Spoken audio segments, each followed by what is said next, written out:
Hello, everyone. I'm Paris Fox, and I'd like to welcome you to 12 O'Clock High, a podcast on business leadership with Tom Fox, hosted by Richard Lummis.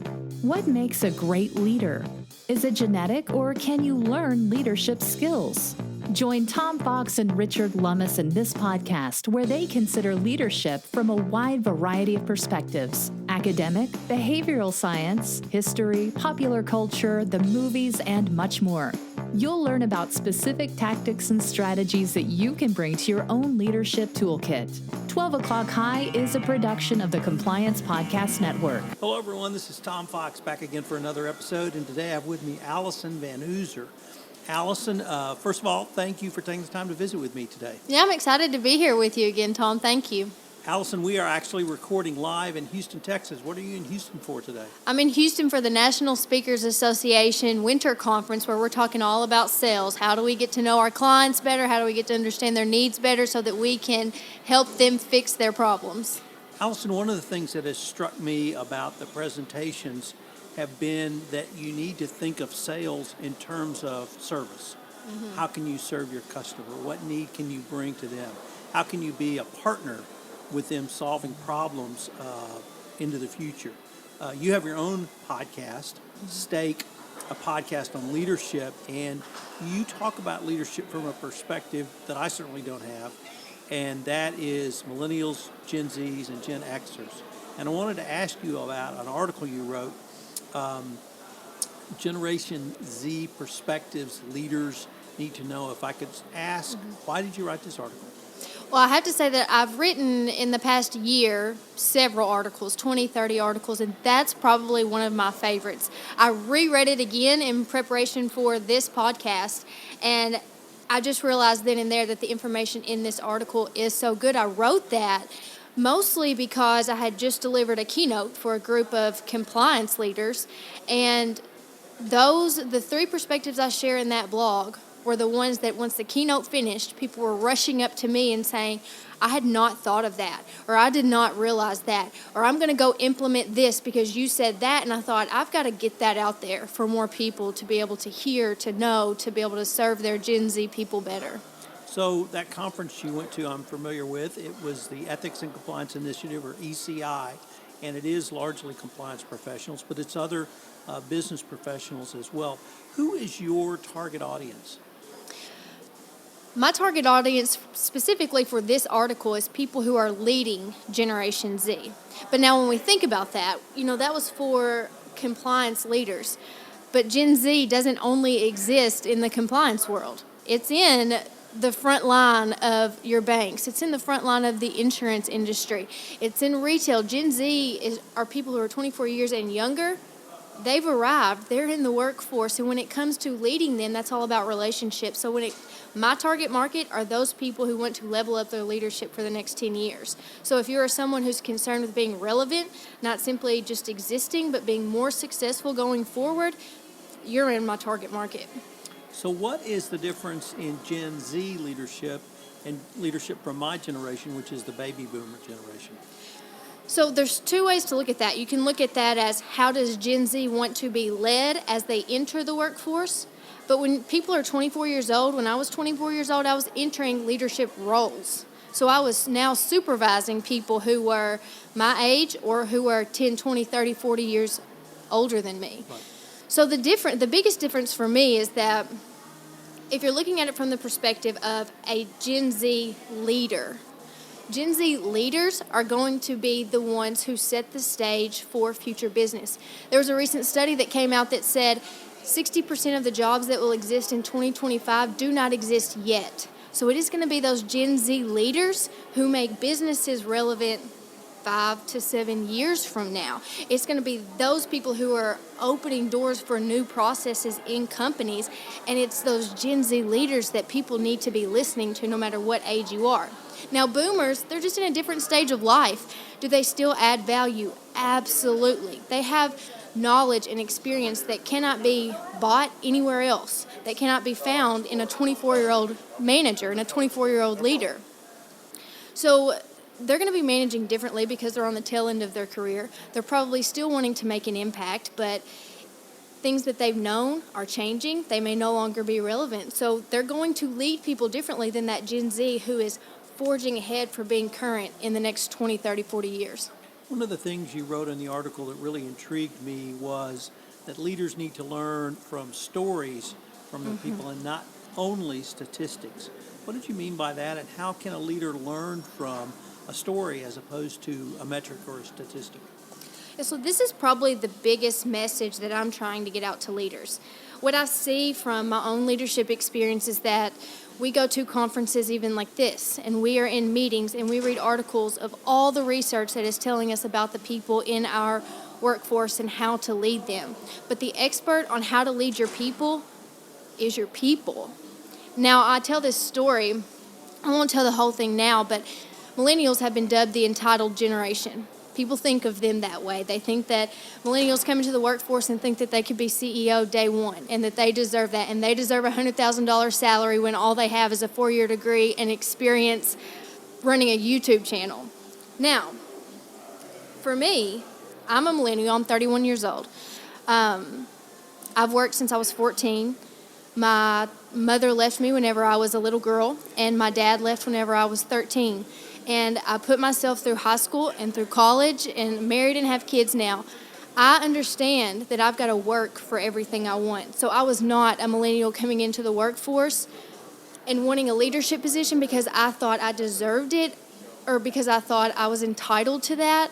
I earned leadership positions because I'd put in the work for 10 years. Before that, I wasn't entitled. And if I had a leader that treated me as someone who was just entitled instead of someone who had earned their way to get to where they are at that point, I would have checked out from them a long time ago.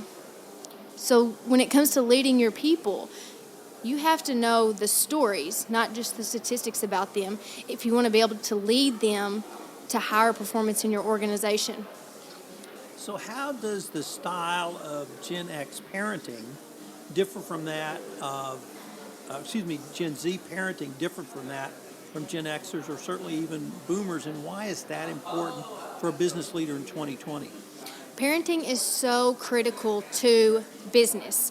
Sometimes it seems like those should be completely opposite things, but the way someone is parented or lack thereof is a huge contributing factor to how they're going to behave in the workplace. So let's talk about your Gen X employees. A lot of them are probably in leadership roles as they were growing up with boomer parents or traditionalist parents. Their parents, they didn't have a close friendship with their parents most often. More often than not, the people who are in that generation heard things like kids need to be quiet, or you go sit at the kids' table while the adults talk. And so it's not till really later in life that they became friends with their parents. But what we see happen most often is that as generations come along and they become parents, they try to undo what their parents did to them, or they try to do it differently or do it better. So Gen X has raised most of the Gen Z that is in the workforce. Now, some millennials have too, but mostly right now we're talking about Gen X. Gen X didn't have friendships with their parents. So, man, did they make up with that when it comes to their kids, their Gen Z kids. So they started doing things like letting their kids pick what they want for dinner, what they want at the McDonald's drive-thru, what they want to wear to school, where the family's going to take vacation this spring break, whether or not they want to be homeschooled or buy a house in this or that neighborhood or play this or that sport. They're friends with each other on Twitter and on Instagram, and they're doing TikTok videos together. They're friends. So when Gen Z comes into the workforce, if the leader of the company is not treating them like their parents did, that friendship, that close relationship, there's going to feel like there's an immediate disconnect there. And when it comes to Gen Z, they're not an entitled generation, but they are a generation with more options than ever. They can be millionaires from their bedrooms. They can have the same job with the same amount of salary in whatever city they want. So they have options, and it's important for leaders to realize that they were raised differently when it comes to leadership. And if you want to engage them, the best of the best, the highest performers, you need to start building those personal relationships with them. Your article also talks to the Gen Zer, and one of the phrases I really wanted to ask you about was Don't roll up your eyes, roll up your sleeves. You like that? I did. What does that mean? You know what? One thing that I think is always interesting is when we start talking about generations in business. A lot of them are looking at each other the same ways. They're rolling their eyes. There's a late movement that was dubbed OK Boomer, where younger people were rolling their eyes at older people. Older people are rolling their eyes at younger people, saying they're entitled.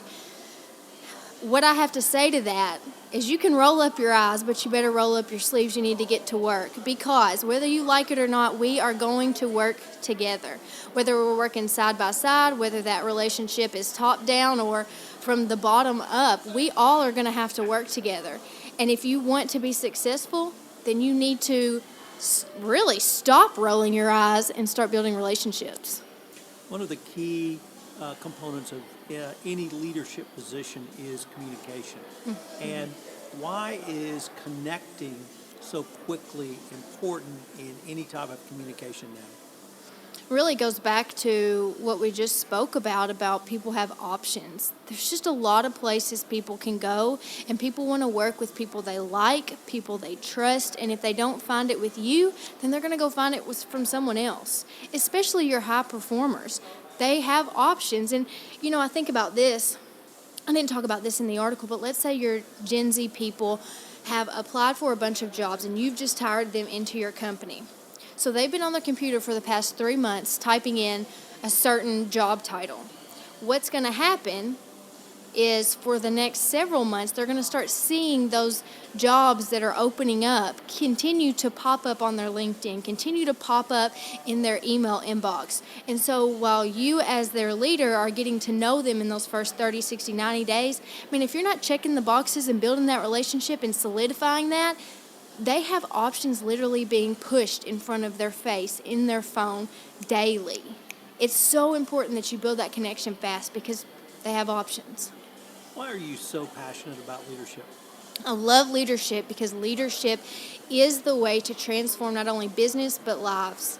And whether you're leading yourself, whether you're leading your family, whether you're leading your coworkers or your employees, you have the power to make a difference in this world. And I think that more and more people, whether you are at the later stage of your life or you're just starting out, more and more people want to leave their mark, and you do that by getting serious about leadership. Alyson, if someone wanted to find out more information about yourself, your consulting practice, your keynote speaking, I'm going to talk about your podcast, so I'll do that. Okay. Where would they go to find out more information? Sure. vanhooser.com, vanhooser.com. We have lots of information. All my contact information is there. Alyson is on the Compliance Podcast Network with Stake, Leadership on Podcast, and it's a really interesting way and a perspective that none of the other podcasters on my network have. So I wanted to thank you for starting your podcast and coming on the Compliance Podcast Network. Thanks so much for this podcast today. Cool. Thank you, Tom. This is Paris Fox again. We hope you enjoyed this episode of 12 O'Clock High, a podcast on business leadership with Tom Fox. If you enjoyed the show, please go to iTunes and rate the podcast. Thank you for listening.